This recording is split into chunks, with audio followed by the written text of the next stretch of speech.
vamos tentar ver por que esse número que elevado ao quadrado dá 2 não pode ser um número racional, tá?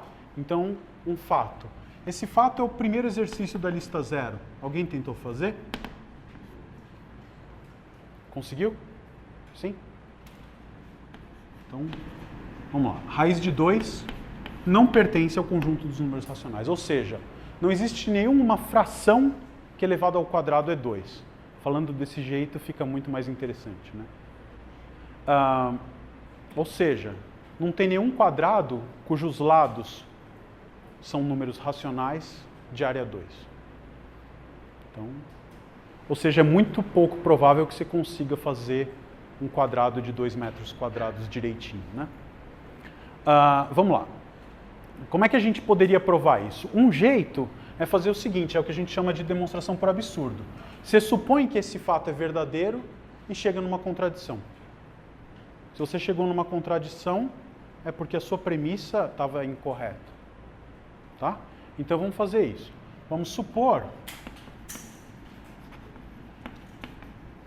que raiz de 2 seja um número racional e vamos ver o que acontece. Tá? Ou seja, raiz de 2 é da forma A sobre B, onde A e B satisfazem essas condições aqui. São dois números inteiros, B é não nulo e o MDC entre eles é 1. Partindo disso aqui, eu devo chegar em alguma contradição com aquelas coisas. Tá? Daqui, claramente, você pode, elevando ao quadrado ali, concluir que A ao quadrado é 2B ao quadrado.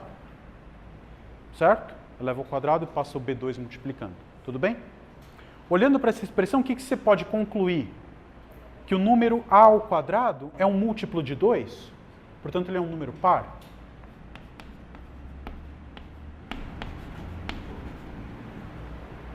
Agora pergunta, o que eu posso dizer a respeito do número A? Ou ele tem que ser par também. Por quê? Todo mundo concorda que qualquer número ímpar elevado ao quadrado dá sempre ímpar? Então, se esse cara deu par, o A não poderia ser ímpar. Então, A é par. Ótimo. Guarda essa informação. O que quer dizer que o número A é par? Que ele é múltiplo de 2? Sim? Então, isso em particular me diz que A é da forma 2K para algum número K inteiro. Certo? Pega essa informação e volta aqui. Tá? Com isso, você vai ter o quê? A ao quadrado, então, vai ser 4K ao quadrado. E A ao quadrado era 2B. Bom, daqui você tira aqui B ao quadrado é igual a 2K2. Qual que é a brilhante conclusão? B ao quadrado é par. E se B ao quadrado é par, pelo mesmo motivo de antes, B é par. Combina essa informação com essa informação. Isso quer dizer o quê? Que esses dois números têm um fator 2 na sua decomposição, em fatores primos. Portanto, o MDC entre eles não pode ser 1. O MDC entre eles é pelo menos 2. Contradição. Então, se eu supuser que raiz de 2 é um número racional, eu estou contradizendo a hipótese que eu tinha de que A e B eram primos entre si. Portanto, isso aqui não pode acontecer. Tá? Então, de fato, eu tenho uma sequência de números racionais que converge, ela tende a se aproximar de um certo valor, mas esse valor não é um número racional. Portanto, apesar do conjunto dos números racionais ser bem populoso, de alguma maneira, ele é cheio de buracos. Então, o que é o conjunto dos números reais? É o conjunto dos números racionais, onde você tampa esses buracos de alguma maneira. O que é tampar esses buracos? É, de certo modo, incluir no conjunto todos os limites dessas sequências que têm a propriedade de dois pontos arbitrariamente longe se aproximarem. Tá? O valor do qual esses dois... Se os dois se aproximam, eles se aproximam de um mesmo valor. Esse valor a gente vai incluir como sendo um dos novos números reais. O raiz de 2 é um que está aqui, por exemplo. Então, está claro o que é o conjunto dos números reais? É o dos racionais e mais um monte de gente que ficou de fora. Tá? Bom, é claro que tem uma construção toda formal para isso, etc., mas, de novo, não é para fazer isso nesse curso, né? A gente está no curso de cálculo 1, tá? Propriedades interessantes que a gente tem dos números reais, né? O que a gente tem que os racionais não têm? Lembra aquela propriedade que eu falei dos inteiros, de que o conjunto limitado superiormente não vazio tem máximo? O conjunto dos números reais recupera uma versão um pouquinho mais fraca disso, que o conjunto dos números racionais não precisa ter, tá? Então, por exemplo, é o que a gente chama de supremo, tá? Supremo e ínfimo de um conjunto. O que são essas coisas? Se você pegar um subconjunto de números reais, quaisquer, tá? A gente define o supremo de A, escreve sup de A, é o menor y pertencente a R, tal que y é maior ou igual que x, para todo x pertencente ao conjunto A. Tá? Parece meio difícil de ler, mas o conceito é relativamente intuitivo, né? O que é o supremo? Você pega todos os números que são maiores ou iguais a todos os elementos do conjunto, você pega teu conjunto A, pega o conjunto de todos os números que são maiores ou iguais a todo mundo que está dentro de A. Faz uma lista com todos eles, e aí você pega o menor elemento. Tá? Então, quem que é o sup? É o menor cara que ganha de todos os elementos de A. Eu já faço 2 exemplos. Tá? E o que é o ínfimo? É o máximo, é o maior cara que perde de todo mundo. Tá claro? Então, é o máximo dentro de todos os y pertencentes a R, tais que y é menor ou igual que x, para todo x pertencente a R. Tá? Isso é um pouco novidade, mas com o tempo a gente acostuma. Tá bom? Então, quem que é o sup? É o menor que ganha de todo mundo. Quem que é o inf? É o maior que perde de todo mundo. Vamos ver uns exemplos, né?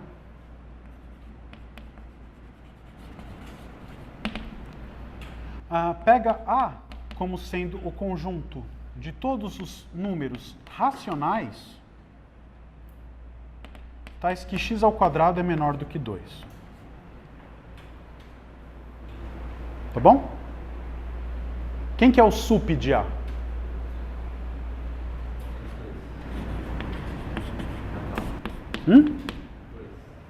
Não, é ao quadrado, né? Tá? Então, a gente ainda não sabe que existe o raiz de 2, mas se ele existir, ele não pode ser racional. Daqui a pouco a gente vê que ele existe. Tá?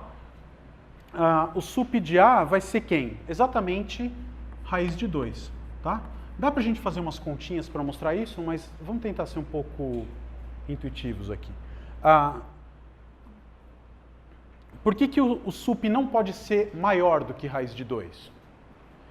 Se você pegar um número maior do que raiz de 2 e elevar ao quadrado, dá mais do que 2? Dá. Então ele ganha de todo mundo que está dentro desse conjunto. Mas se você pegar um número um pouquinho maior do que raiz de 2, você concorda que tem um número entre raiz de 2 e ele que tem a mesma propriedade? E aí esse número elevado ao quadrado dá maior do que 2, mas entre o raiz de 2 e ele também tem outro que tem a mesma propriedade. Então, você nunca... O sup não pode ser maior do que raiz de 2. E também não pode ser menor do que raiz de 2, por quê? Porque se ele for menor do que raiz de 2, ele não vai ter um cara dentro desse conjunto que é maior do que ele. Então, se ele não pode ser nem maior do que raiz de 2, nem menor do que raiz de 2, ele é exatamente raiz de 2. Tá claro? E aí o que você vê? Um conjunto de números racionais tem um supremo que não pertence ao conjunto dos números racionais. Então, vamos dizer assim, você tem um elemento alienígena do conjunto. Tá? E aí qual que é a propriedade? Então, conjunto não vazio, porque o número 1 pertence a esse conjunto, limitado superiormente, porque todo número que está aqui dentro é menor do que 3, e o supremo não é um número racional, ele é um número real. Então a propriedade que o conjunto dos números reais tem, que é boa, e que é o que essencialmente permite a gente fazer tudo que a gente vai fazer daqui para frente, assim, A gente quase nunca vai mexer com essas coisas. Mas elas estão lá por baixo embaixo do tapete quando a gente está fazendo o limite e tudo mais, tá? Então, o que a gente tem essa propriedade, que é o que a gente chama de axioma do supremo,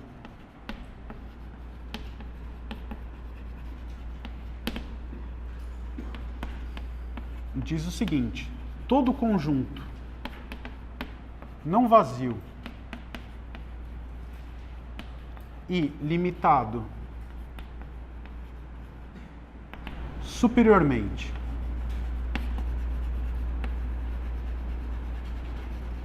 de números reais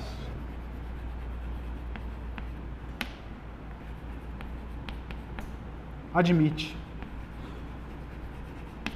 supremo, tá? Essa é uma propriedade super importante que a gente tem.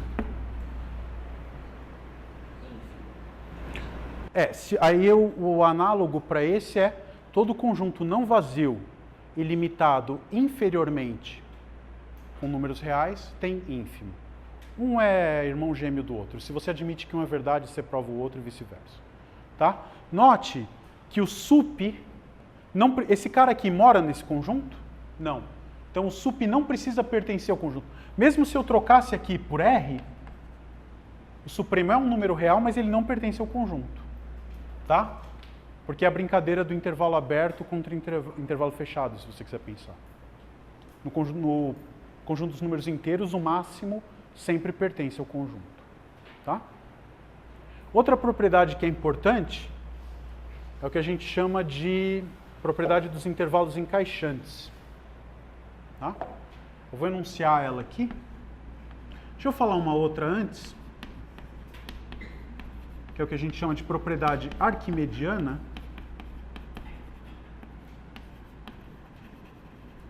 A propriedade arquimediana diz o seguinte: dados x e y, números reais positivos, tá? Sempre existe um n número natural tal que y é maior ou igual que n vezes x. Tá? Então, se eu te dou dois números x e y, se o y for menor do que o x, o que essa propriedade está dizendo? Existe um número natural que quando eu multiplico pelo y, ele passa na frente. E vice-versa. Então, grosso modo, o que essa propriedade está dizendo? Que o conjunto dos números reais é ilimitado. Não existe o maior número real de todos. Tá? Porque se você tem um e tem um que está atrás, você multiplica esse cara por um número natural, ele passa na frente. Ah, então esse ganha? Não, você pega esse e multiplica por outro número, passa... nunca acaba. Tá? É uma quantidade infinita de elementos, mas não tem nenhum que ganha de todo mundo. Tem que tomar cuidado, né? Porque se você pegar o intervalo 0, 1 fechado, tem infinitos pontos lá dentro. Mas ele é um conjunto limitado. Tem o maior elemento, que é o número 1. Tá? Então, e depois a gente pode até ver, dá para você provar que a quantidade de elementos dentro do intervalo 0, 1 e do conjunto dos números reais inteiro é a mesma. Quer dizer, é um conjunto que está contido nele propriamente, né? Quer dizer, está contido e não é igual e a quantidade de elementos é a mesma. Quando você passa para o mundo dos infinitos, essas coisas começam a acontecer. Tá bom? Então, essa propriedade arquimediana. Outra que a gente tem, que é a que eu queria falar principal, é o que a gente chama de propriedade dos intervalos encaixantes.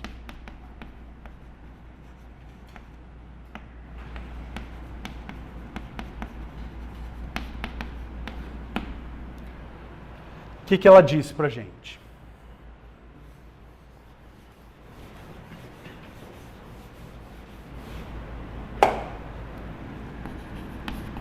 Então, você vai fazer assim, você vai pegar uma coleção de intervalos, tá? A NBN, uma coleção de intervalos, tais que aconteça a seguinte coisa, tais que você constrói um monte de intervalinhos com a propriedade de que o intervalo seguinte está sempre dentro do anterior. Tá claro o que isso quer dizer? É uma sequência de intervalos, você tem o A0, B0, o A1, B1 está dentro do anterior, o A2, B2 está dentro do A1, B1 e assim vai. Tá? E o que a gente pede isso e Aqui eu vou escrever de uma maneira um pouquinho técnica, mas eu quero dizer que o tamanho desses intervalos sempre diminui. Fica arbitrariamente pequeno. Como é que eu posso dizer isso? A gente já discute. Dado epsilon positivo, tá? Existe n0, um número natural, tal que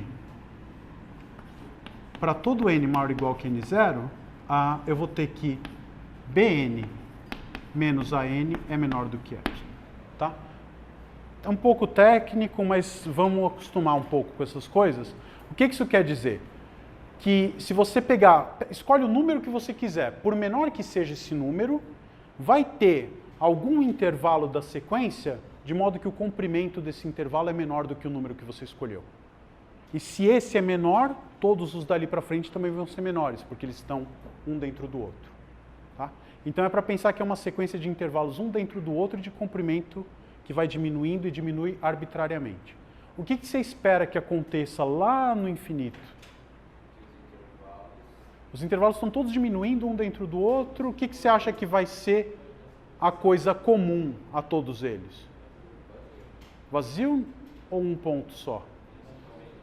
Um ponto só, né? São intervalos fechados. Tá?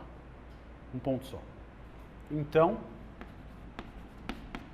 vou escrever com uma notação um pouquinho mais técnica. A interseção para ir indo de 1 até infinito. Vamos por n aqui. N indo de 1 até infinito dos AN BN é igual a 1 alfa, onde alfa pertence a R. Existe um único número real alfa, que é o cara que está em todos os intervalos ao mesmo tempo da família. Esses intervalos se colapsam num ponto. Tá? Essa é uma propriedade muito importante que o conjunto dos números reais tem, e é baseado nela, por exemplo, que você consegue provar que existe a raiz quadrada de 2.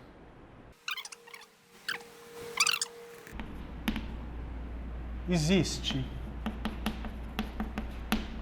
um único alfa pertencente a R, alfa maior que 0, tal que alfa ao quadrado é 2. Então aquele cara que a gente provou que era o limite, que não era racional, ele podia nem existir. Agora nós vamos ver que ele existe de verdade. Tá? Como é que é a ideia? A ideia é fazer o seguinte, tentar construir uma sequência de intervalos com essa propriedade e mostrar que tem um cara lá dentro que satisfaz o que você quer. Tá? Qual que é a ideia básica? Pensa assim, me fala um número que elevado ao quadrado dá menos do que 2. 1. Joia. Então nós vamos construir um número A0 igual a 1. Tá? Agora me fala um outro número tal que, vamos escrever assim, né? A0 vai ser o maior inteiro tal que A0 ao quadrado é menor do que 2. Esse é o que você falou. A0 é 1. Tá bom? Vamos pegar A1 como sendo o maior inteiro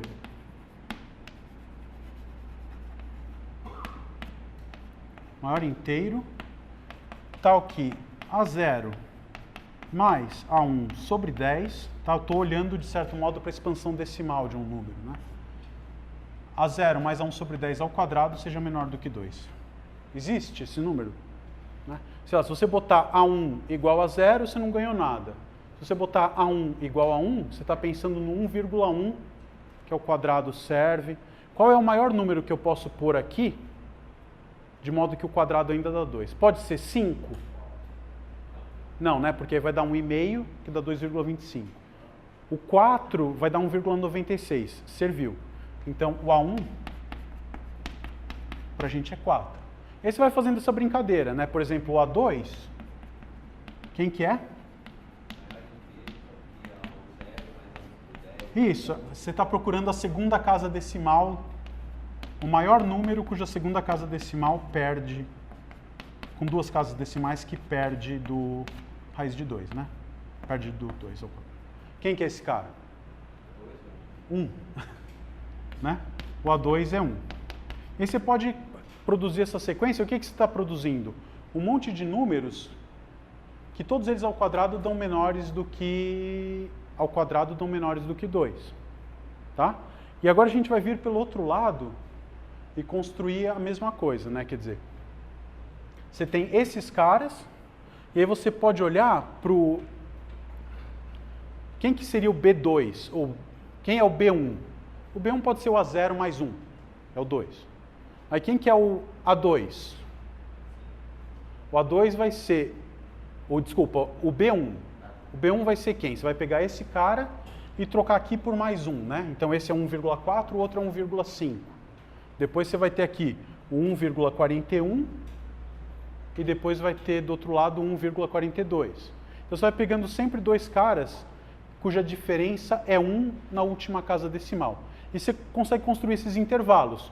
O intervalo 1, 2, 1,4, 1,5, 1,41, 1,42. Então você tem uma sequência de intervalos que conforme eu vou aumentando, um está dentro do outro, tá claro?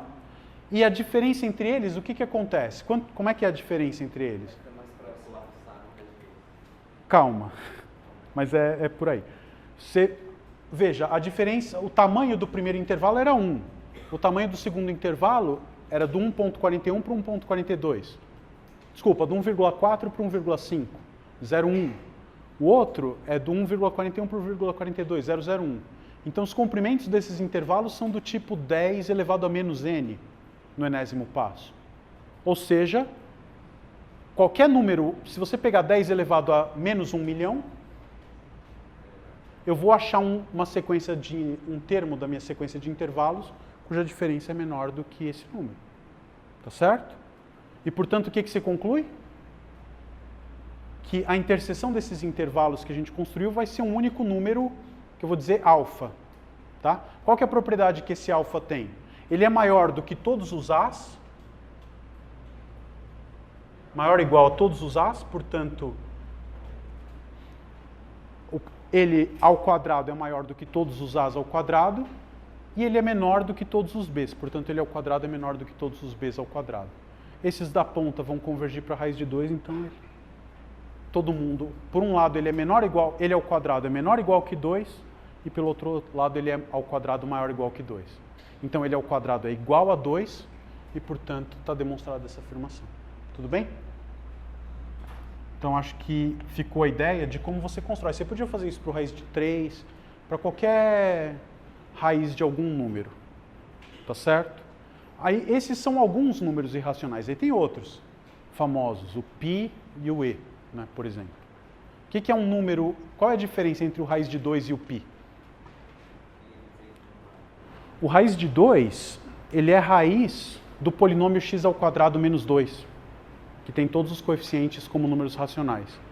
O que você consegue provar, usando, por exemplo, tem uma demonstração que usa integral, é que não existe nenhum polinômio com coeficientes racionais cuja raiz seja um número π. Pode pegar o grau que você quiser. Não existe nenhum polinômio com coeficientes racionais cuja raiz seja um número e, aquela de Euler. Esses números é o que a gente chama de números transcendentais. Tá? Pega o grau que você quiser. Existe um polinômio de grau 1 milhão cuja raiz seja π? Com coeficientes racionais, não. Tá? E já os números algébricos, esses que têm raízes de polinômios com coeficientes em Q, são chamados números algébricos. Tá? Então tem uma diferença. A gente tem muito mais número transcendental do que algébrico, mas se você me perguntar, eu só conheço dois, que são o π e o e. Né? O resto, tá? Então a gente vai estudar essas coisas, a demonstração de que o e é irracional a gente consegue fazer também lá para o meio do curso, quando estudar polinômio de Taylor, tá bom? Dúvidas, comentários, alguma coisa? Vocês queiram falar sobre a velocidade da aula, se foi muito rápido, muito devagar? Dá para acompanhar? Muito rápido? A gente cuida disso na próxima aula, tá bom? É que hoje eu falei muita coisa mesmo, tá? Era mais a ideia de para mostrar com o tipo de conjunto que a gente vai trabalhar e as ideias que a gente vai usar ao longo do curso, que era aquela primeira parte, tá? Então, na aula que vem, a gente vai começar a estudar funções contínuas e limite. Tudo bem?